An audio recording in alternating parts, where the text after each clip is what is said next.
রাসূলুল্লাহ সাল্লাল্লাহু আলাইহি সাল্লামের সময় এক কুজবৃদ্ধা মহিলা ছিলেন।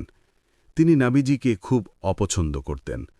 যখন নবীজি সাল্লাল্লাহু আলাইহি ওয়াসাল্লাম তার পাশের রাস্তা দিয়ে যেতেন, তখন তিনি রাগ করে আবর্জনা, ময়লা, ধুলা ফেলে দিতেন।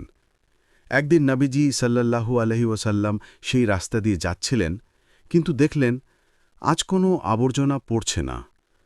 নবীজি বুঝলেন, নিশ্চয়ই বুড়ি অসুস্থ বা কষ্টে আছে। তিনি সরাসরি ওই বৃদ্ধার বাড়িতে গেলেন।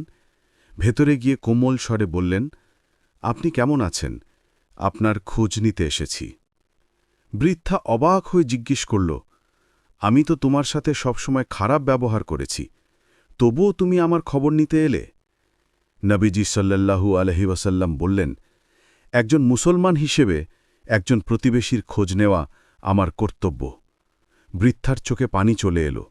নবীজির চরিত্র দেখে তিনি বললেন, তুমি সত্যিই আল্লাহর রসূল। আমি এতদিন ভুল বুঝে